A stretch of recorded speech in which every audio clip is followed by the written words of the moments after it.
Oh ya, saya seperti dulu bisa menulis, saya masih mengajar dan sebagainya.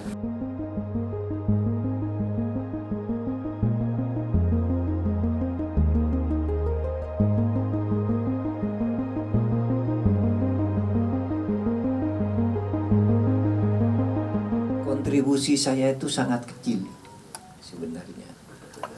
Karena sebenarnya kontribusi ini dilakukan oleh rakyat Indonesia melalui reformasi yang dengan gagah berani pada waktu itu menumbangkan rezim otoriter yang pada waktu itu tidak terbayangkan.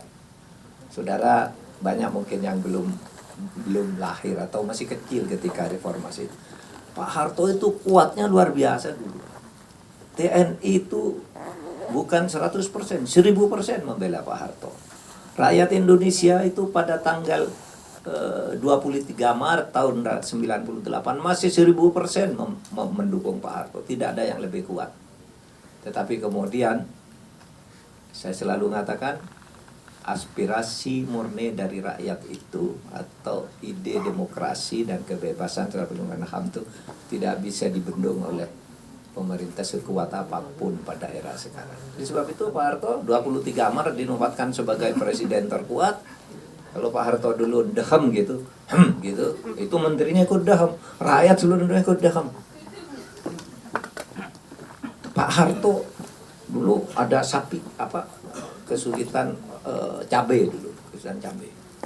Lalu sehingga cabai itu busuk-busuk dan sebagainya. Kemudian produksi cabai kurang, Pak Harto pidato di sidang kabinet makan cabai. Pak Harto ada cabainya sama tempe gitu. Pak Harto udah makan, tapi menterinya makan sampai matanya merah makan cabai betul. Karena melihat Pak Harto nyuruh makan cabai gitu. Nah, Pak Harto yang begitu kuat itu hanya perlu waktu 2,5 bulan jatuh. Sudah tahu, 23 Maret sampai 21 Mei. 2 bulan.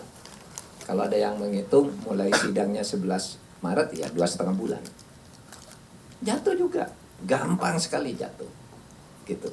Sehingga lalu lahir reformasi. Nah, reformasi itu saudara kemudian melahirkan kebijakan-kebijakan anti diskriminasi. Pertama Habibie yang mulai demokratisasi itu. Semua tahanan-tahanan politik PKI apa itu dikeluarkan dari penjara.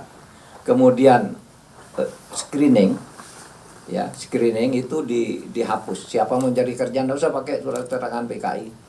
Yang dari dianggap PKI semua dikeluarkan, termasuk Subandrio, siapa keluarkan semua. Dibebaskan pada zaman Habibie. Lalu pada zaman Gus Dur kemudian eksil ini, korban itu yang luar negeri mulai dibuka oleh Gus Dur, dikirimlah Pak Yusril suruh ke sana. Mungkin belum berhasil. Baru rumusannya kemarin baru tahun 2023 itu, dan sekarang semuanya sudah bisa, mereka kapanpun mau pulang itu sudah bisa, sudah ada keputusan negara tentang itu, sehingga ini sebenarnya perjalanan. Nah terus saya mau apa ya, saya seperti dulu bisa menulis, saya masih mengajar dan sebagainya, bisa memberi pendapat, saran-saran terhadap pemerintah.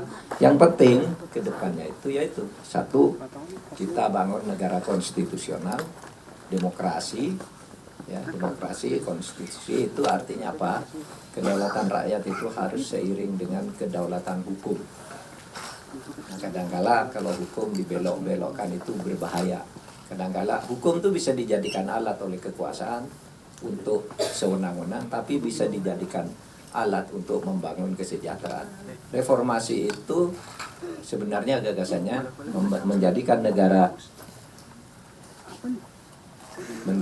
negara ini menjadi sebuah negara yang demokratis, konstitusional.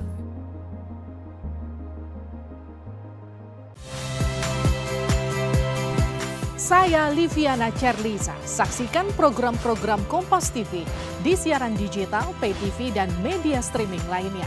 Kompas TV, independen, terpercaya.